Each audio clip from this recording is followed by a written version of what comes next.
Tell them the story. Tell him the story. So we talk about rumors. Uh-huh. Yeah. And we, when you Google his name, there's a rumor that pops up that he was Diddy's boy toy. Oh shit. Right? But Pop was like, first he was amping him to get style. Then he was like, so when we gonna get the chance to, Hey, what's up, King Son? Man, you doing it, man. You deserve it, Daddy. You putting in that work. Proud of you. I love you. Yeah. This week, the hip-hop world was shaken after a viral video surfaced allegedly showing Diddy and Meek Mill in a heated confrontation. As expected, 50 Cent seized the moment with his signature public commentary, turning tension into spectacle. While Diddy did not outright deny the incident, 50's mockery appeared to push Meek toward a direct response, reigniting long-simmering dynamics. The irony wasn't lost on fans. 50 has spent years antagonizing powerful figures, projecting an image rooted in an era where consequences felt far more tangible. The moment sparked a larger debate. Has hip-hop evolved into a game of optics and online posturing, or is 50 simply reminding the culture of an old-school mentality where reputation, intimidation, and dominance still mattered? In an industry obsessed with image, his approach raises a provocative question. Has hip-hop softened, or is he asserting that he's still one of the few who never did? First he was amping him to get style. Then he was like, so when we gonna get the chance to, to kick it, like we can just hang out, nigga. We gotta kick it. This is Pop. Okay. He telling me we gotta kick it and shit. And he's like, why don't we go shopping or something? I mean, I pay for it. And I was like, what the fuck just saying? I got the away from him because I was like, this nigga just tell me he taking me shopping. And this is it goes on. So this is a little fruit. My Pop's a fruit pile. It's a fruit pile. Trust me. You see these little weird ass pictures and shit that out there. You should sit out there for no reason. You don't see accident pictures of me like kissing. Like that doesn't happen by accident. You know what I'm saying? Like I'm telling you. I'm telling you. Look, later you gonna find out a little shit that I'll be saying. You understand what I'm saying? Man, listen. I'm trying to tell you the truth. The truth, sometimes it hurts. Right. It hurts people and they don't want to hear that shit, but I'm trying to tell you, ask me, could he take me shopping? And it me up because I'm looking like, what the f***? Just like, I want to take you shopping. I got a bankroll on it. I want to take you shopping. Why? Because when you walk around looking so good, I'm gonna feel like, God damn it, that motherfucker with me. That's all I want to do. That's all I want to do. But when a nigga tell me he want to take me shopping, what the fuck is the matter with this nigga? Hold on. Well, where was this at?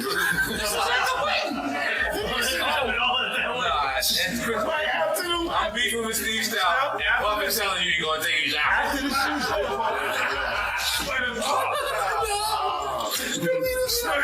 Everybody gonna want to be a Chris Lady wedding right now. Everybody gonna be like, yo, I was there. Well, I'm bugging because while they were sitting at the wedding, I'm like. Critics argue that 50 Cent's finger-pointing didn't begin with police raids or courtroom headlines, but long before, when rumors about Diddy's behind-the-scenes behavior were already circulating quietly. One frequently revisited moment involves Diddy allegedly inviting 50 on a shopping trip, offering to buy him anything he wanted. An encounter 50 later described with visible hesitation in interviews, hinting at an unspoken tension between them. That ambiguity fuels speculation. Is 50 exposing Diddy, or distancing himself to avoid being pulled into the same shadows? As business and personal boundaries blur, the reality of their relationship appears far more layered than either side has publicly acknowledged. We believe 50 Cent just made a comment about you online. I seen it and I said to myself, y'all don't know 50 Cent like I do. He wouldn't do that. For one, his bitch dream chasers. She been a dream chaser bitch for many years, still is. That's when she told me I was her favorite. For two, nigga, we been rich. We still getting money. Them niggas was laughing at my first week sales. They was doing $1 million the first week, and I did 150, 180, and they was laughing, but smell like. You could be about prison reform and rap for the correctional officer. It's all tangled up. Everything is in a confusing space. Like, look at what I just said. Yeah, you're talking about Meek and Rick Ross. Right. Figured it out. Those connections. You see what I'm saying? Like, if you go, regardless of it, you can partner it and just do what you got to do because you're getting on. Segueing into the Drink Champs interview when you was with Nori and Fab and Jada and everybody, they made a compilation video of you because they said you were sounding real suspect on the interview. Yeah. Did you see that? Of course I didn't see it. No, I didn't see it. You didn't see it? I swear to God. Come on, man. You saw that on the world star and on the gram. Check this out. When they started playing the game, the pause game, would say some, oh my, ooh, crowd would be like, well, did he just say that? You know what I'm saying? I don't play games. Y'all know. You know what I'm saying? I'm a grown man. I don't play games. But, yeah. Did you compilation? Nah, I was coming off of being in Miami a night of partying. I don't really remember what I was saying. You know what I'm saying? Would you like a reminder? Yeah, sure. Play something. Hey, yo, listen, yo, I love it all. I love it all, man. I like when you like this, Daddy. Daddy, I like when you scrambling and scraping for shit. That was you. Scrambling. What? You said, I like when you do it like that, Daddy. When you scrambling and scraping for shit. Hey. I don't know what I was talking about. Nah. I mean, You don't go back and look at that stuff and laugh? It could be funny. I don't really be on it like that. You know what I'm saying? Like. I'm sure we'll look at Charlamagne's compilation against Diddy's We have compilation. a buddy. Yeah. I mean, I also don't do it because I know I'm bad at the game. I know I say like reckless stuff out my mouth that's just not maybe adding up to with somebody who's homophobic, but I'm not homophobic and I really don't care. You know what I'm saying? But I'm bad at the game and it's probably hilarious. I would love to see it. I would love to see the video compilation. It's hilarious. 50 came up here and he was giving you flack for the asking Fab to parties. He'll ask you, he asked you to play the clip, man. Yeah, play the clip. Go ahead. I want you to party with me for your birthday, man. We partied for my birthday before. You came to my party. No, but me and you ain't never really party, you know what I'm saying? I asked 50 about that. He said you did the same thing to him. You asked him to take him shopping. Yeah. I thought he needed some clothes. But I'm a nice guy. Why are you in 50? Hey, yo. Why y'all got me? Hey, yo, I don't have no beef with I don't know why. with Fifth. He loves me. He loves me. Do y'all really can't have a see it? beef? I mean, y'all can't see it. No, we can't see Y'all can't it, see that he loves me? But see, You really, hold on, you really think that's hate? When you really break it down, you've been out here a long time. You know he loves me. I don't think he like it. You know he loves me. I don't think. Okay. But why not? Y'all both passionate. Y'all both I don't know. Check this out. I don't know. Y'all both the same. No, we are not. Okay. We are not the same. But I mean, We are as not far as cut the from way the you same guys work cloth. and work hard. Yeah, and I mean, I respect that. I don't never hit him with nothing. I don't even think of no other man. Besides, if I'm thinking about another man, I'm thinking about uplifted. I'm not thinking about all that. All them gnats, they can't really touch me. Y'all, at the end of the day, y'all see and y'all know what it is. The track record. Y'all know the business acumen. Y'all know the community service. Y'all know what I'm about. And when he does that, it's like funny to me. I don't really take it personal. I know he has a different sense of humor, and he's just not in my life. We don't have to never cross paths, and I will never say nothing negative about him. Because that's just not me. It feels like something must have happened though, like that we just don't know about behind the scenes. He loves me. There may be a situation to deal with that. Yeah, I don't know what it is. Sometimes people that feel like they don't like you and they act like that, they really love you. Like I'm not like just saying it to say it. But I mean it's something about me that has him on me all the time, and I'm not. Even before much of this entered the public conversation, Diddy's overt friendliness toward figures around 50 Cent raised eyebrows. Accounts of unsolicited hangouts and favors struck some as unsettling, especially in the shadow of past tragedies that continue to linger over the industry. The death of Chris Lighty, still the subject of quiet speculation in hip-hop circles, only deepened those unease-filled questions. Together, these moments have long fed a sense that secrecy was woven into the fabric of Diddy's empire. How much of the past has hip-hop chosen to ignore for the sake of stability and success? And how many untold stories still haunt an industry where some truths feel too dark to surface, at least for now.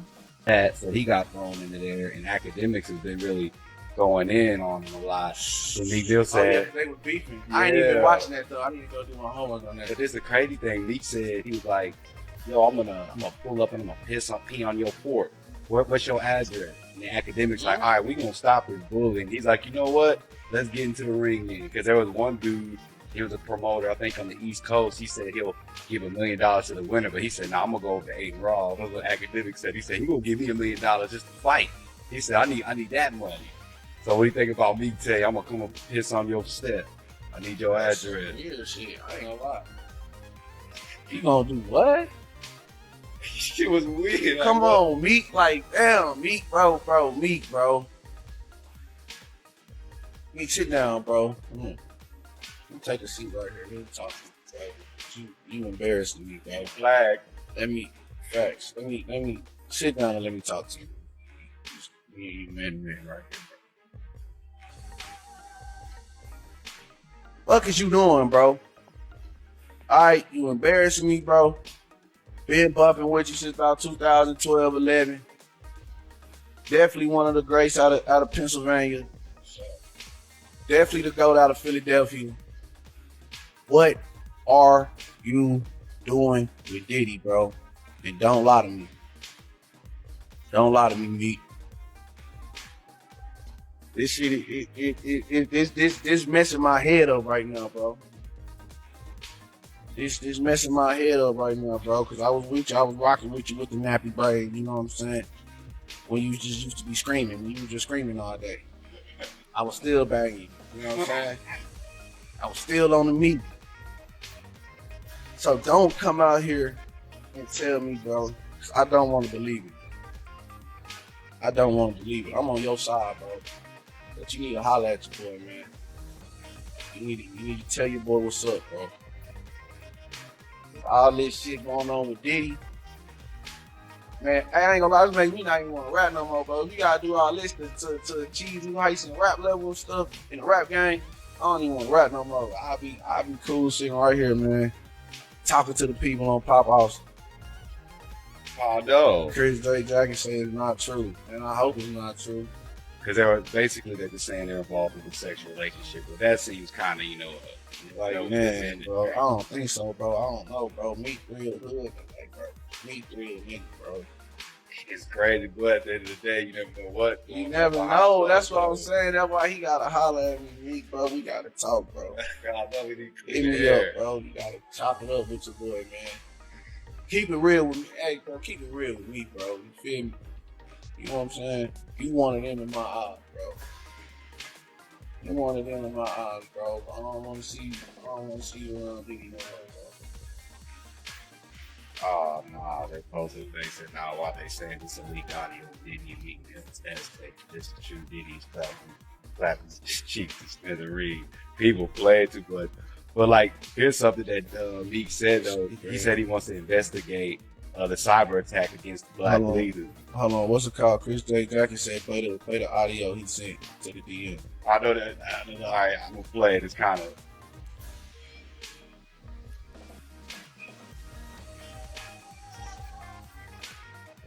That's how crazy. That's how crazy. So ever since the news broke about allegations between a sexual relationship with Puff, Sean Combs, and Meek Mill. I don't know Meek Mill's real name. But if this is to be true, man, it sounds like this. But if it's true, bro, your career is done, son. And all we ask is for you to just stop being a tough guy. We already know you can't fight. Now the next question is, I need to speak to your boss. You know, the $500 million man that's acting like he's the biggest hustler, grinder, he got all the money. I need to know if he was bending over too. Cause you look kind of suspect too, bro. Is that why you guys gotta keep wearing glasses to hide your face, man? Listen. Nah, ain't no daps. This is all allegedly, though. But for some apparent reason, it seems like everything is coming. The audio leak this week only deepened existing doubts. Its raw tone, aggression, and personal details exposed aspects of Diddy and Meek Mill that were never intended for public scrutiny. These recordings did more than spark curiosity. They reshaped narratives, revealed hidden power dynamics, and damaged carefully maintained reputations. When conversations meant to stay private turn into public evidence, the consequences ripple outward. As the boundary between image and reality in hip-hop continues to erode, one question lingers. When the truth finally surfaces, does anyone escape untouched? As a mole or an informant in this camp that's cooperating? Oh, no doubt. No doubt. Listen, bro. Just doing law enforcement myself, just take for instance. I think the individual was a Syracuse former basketball player named Jason Barnes or Beard or something like that. He already had drug charges against him. The day Diddy house get raided, they catch him getting on a plane and they put him into custody. Didn't that sound a little weird? People didn't catch that. They either put him in custody for a couple of reasons. You understand? One, to make a witness out of him, or to safeguard him and protect him for anything that could happen to him, because they had already stated, allegedly, that he was some kind of mule for the people over there at Diddy's house.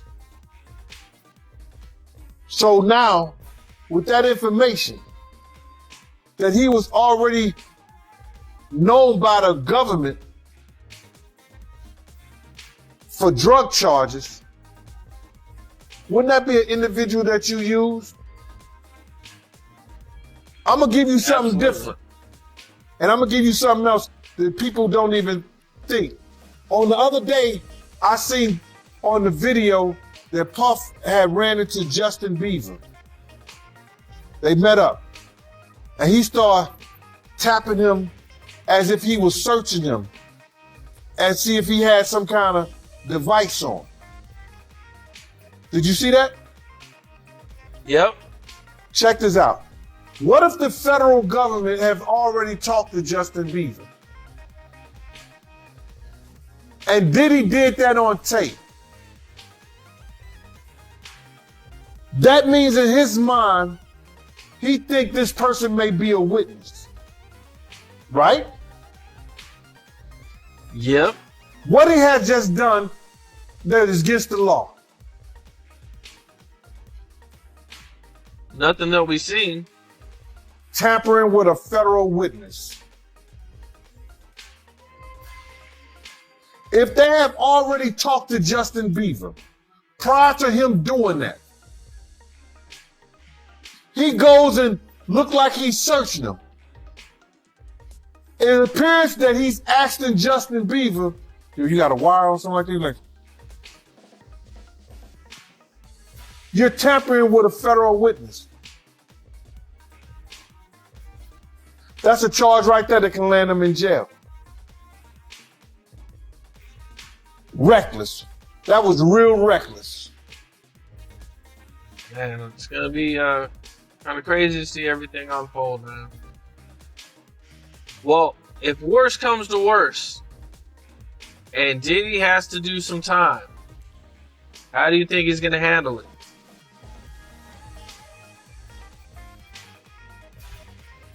Usually individuals acclimate themselves into situations and they do the best that they can do. I just don't think him being a free spirit and off drugs, once he gets into that situation, that he'll handle it that well. I could be wrong. A lot of people believe he's going to end himself. Well, I heard him say that before when that City College incident happened. he was talking like that back then. Because he thought it was a possibility that he would be going to jail. He lost his job at Uptown. So he's done a lot of things, been a lot of places. I don't think he has the spirit. The tension between Meek Mill and Diddy appears to go deeper than 50 Cent's trolling alone. Sources close to the situation suggest that Diddy's calm amid controversy reflects more than experience. It signals a comfort with managing conflict itself. His composure in moments that would unsettle others has fueled perceptions of someone accustomed to setting the terms rather than reacting to them. That dynamic raises broader questions about power in hip-hop. When does influence stop being leadership and begin to resemble control? And at what point does confidence in a narrative cross the line into domination? I named Uncle Ron, right? I don't know if you've seen this video. You should have seen the video. It went viral. It was a real big video, man. It went viral, man. And his name is Uncle Ron. And he claims that he used to work for Puffy. He was doing a Puffy bodyguard. And he said that Puffy offered him $30,000 to kill Biggie for the publishing. How you feel about that, man? And do you know this guy? Well, first and foremost, you got to realize this.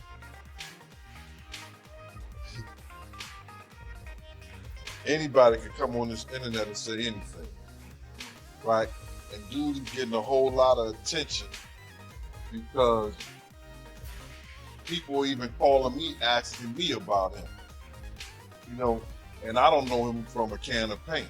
He even mentioned my name, saying that I know. I know what I know. I don't know what he knows. But I do know this, that it's only 3 people that had contracts with Puff and Bad Boy. Me, Wolf, and Paul Offord. If he didn't come through Paul Offord Security, Green Gate Security, he didn't have a contract with Puff.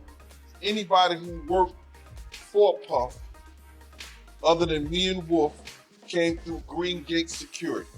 That was Paul's security thing, especially at the time that he was saying that he worked for Puff, or Puff offered him $30,000. Now, anybody knows this, that Bad Boy took 50% of all this artist publishing, right? 50% of all the artist publishing straight out the rip. Then Puff gave Big $200,000 for the rest of his publishing. So what publishing did he was trying to get and keep from Puff? You understand? What publishing was Puff trying to get when he already had it? He had already paid for it.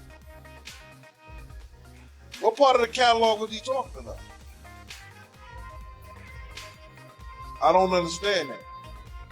And then he said that Puff offered him $30,000. I can't say he lied, but I can say that he wasn't a part of Bad Boy security that I know. I knew everybody who worked during them days. You understand? And I don't know dude from a can of paint. So whoever this Uncle Ron dude is, he's a liar, he's a fraud. Is he a fraud? Bruh, he's what he is. He wasn't part of our security that I knew of. Not at that time. He never been on no trips with us. He never been at no parties, no nothing. So is he a fraud? The internet will have the real niggas looking fake and the fake niggas looking real. Put it together.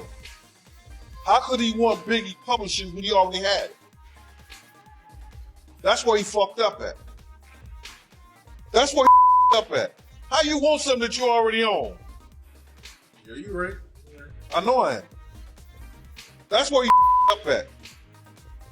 Bad Boy owns 50% of this shit already as an artist. They got 100%. Bad Boy takes 50% right off the top. Then he gave Big $200,000 for the rest of his publishing. So now the other stuff goes to the producers or whatever, or the music. So what is he talking about? I've said this lots of times. The only way to really cancel somebody is to put him in prison, kill him, or get him to stop working. Right. Prison don't cancel everybody. It couldn't cancel. How many projects did you come out? Probably 3. Did they do numbers like when you were outside? Really? Different kind of. Well, that wouldn't have worked forever. We're just gonna Yeah. say, as the years, let's just say you did get light. No, not my money. Not my money went. Exactly. I gotta admit that my money went. Right. And I didn't get paid for house that was Right. So you essentially got canceled in a way. No. I Well, came home even. No, but see, They have people go to prison. you were no shape. you were gone for a relatively short period of time. 5 years in the grand scheme of things. Lots of people do 5 years, come out. T.I. did some time, came out. Pac did some time, got out. No, wait. T.I. did some time. Yeah, T.I. did like Did a year, got out. Boom. Pac did a year, got out. Lots of rappers do some time, you know. NBA Youngboy, if he does time, 2-3 years, he's gonna be pewed when he comes out. 20 years, 30 years, forget about it. You're not gonna keep dropping albums from prison. Look, R. Kelly ain't doing shit. 20 years. Yeah, it's not like R. 5 Kelly's. years you really done. What do you mean? 5 years you really done. I think that's where the cusp is. Like that's where the border is. After about 5 years, you know, YNW Melly. One veteran insider described the leaked audio as so unsettling they felt the need to wash their ears after hearing it. Jane Doe, a figure connected to Bad Boy's early era, has echoed similar sentiments in the past, suggesting that Diddy's explosive temper and unconventional power plays were long whispered about within industry circles. Now, those old rumors appear to be pressing against the surface, forcing uncomfortable conversations into the open. It raises a sobering question: how long can an industry continue to shield a powerful figure from scrutiny? No matter how carefully constructed, reputations are fragile, and the weight of fame can only bury the past for so long before it begins to break through. Meek Mill jumped in, pretty much saying, why you picking on the kid? Of course, 50 Cent. What? Now, to 50, that's fair game. I just told you, grown. That man pay taxes. He busting nuts now. No, I'm talking about Meek Mill. When Meek Mill responded to 50, 50 went right back at Meek. Cause to 50, that's fair game. Like now, that's what I'm saying. Yeah. Oh, you saying Meek is fair game? Yes. Oh, I mean, yeah. But What's going on, my brother? Oh man. Yo, it's moving. Yeah. Day 2. Woo! Happy birthday to you. Woo! The only nigga that got the baby, my boy. Happy birthday to you. Oh yeah. Let's take a shot for that, boy. But you got questions? getting caught up in all these allegations and shit, Meek still can rap now. And he a grown man. He got foot soldiers too. He got niggas in the streets too. It's a certain level that even 50 not gonna play with. You know what I'm saying? It's a certain level of like, I know the possibilities things could happen if I don't nip this shit in the bud right away. So respond instantly. yeah, I mean, we see where that one go. But let me put my shades on. Salute to Meek Mill for standing up for his man. What began as rumors and leaked recordings has grown into a broader reckoning over power, loyalty, and the fragile alliances that hold the rap industry together. This is no longer just a clash between individual artists, but the slow unraveling of relationships long protected by silence and influence. The truth may be hiding in plain sight, buried beneath carefully worded statements and public denials. When the dust finally settles, the real question won't be who spoke the loudest, but who still holds power and who is left amid the wreckage. In hip-hop, nothing stays buried forever, and when everything comes to light, only those with the deepest influence are likely to remain standing. Admirable. You gotta give it to him. Okay, Jock. Oh, yo, you know what's crazy? Everybody beefing. It ain't even just in rap music. Did you see Shannon Sharp and Shaquille O'Neal? They got a little feud going on. What? I just told you. Did I not say this?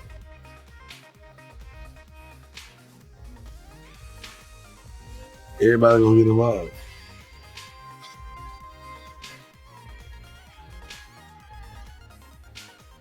I think when people seen Cat Williams stand on his square and say, I'll take on anybody. I think Cats was like, yo, this my year. It's my Cat Williams year. It's my Kobe year. It's like, niggas is like, this my year. Like, everybody feel like, yo, you can get it too. Like, all right.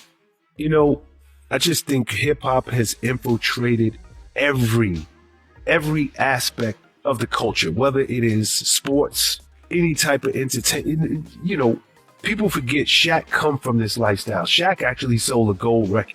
So Shaq is no stranger to hip-hop beef. You know, but this, you know, it's crazy because this, and I don't even want to call it beef. Let's say they're having a disagreement. They're having a moment.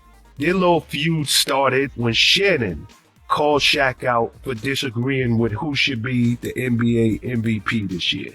Then Shannon went ahead and criticized Shaq's work ethic, and Shaq responded with, yo, I work less than you, but I'm worth more than you. That's that slick talk. Hey, man, that boy ain't lying. And then Shaq had the nerve to drop a diss record. Kobe, tell me how my ass tastes. Shaq been doing that for years. Man, I don't even know, man. Some people I don't even want to hear beefing. I don't even want to hear nobody. I don't want to hear Shaq beefing. You don't want to hear Shaq beefing, do you? No, I don't want to hear Shaq beefing. Let's take this conversation somewhere positive. Let's go. My man Depp is home. Shout to the deputy. G. Depp is home. You get a chance to speak to Depp since he been home? I haven't, brother. How long was he going away? 14 years, I think. How long? 14. It's cold-blooded right there, boy. Yeah, that time. Everything different. He done got home.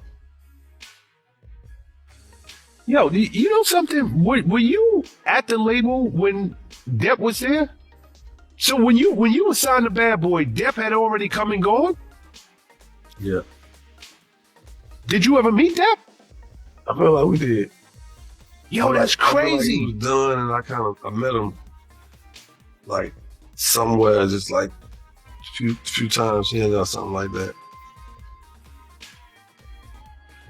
Damn, you know, my memory, I thought y'all was there around the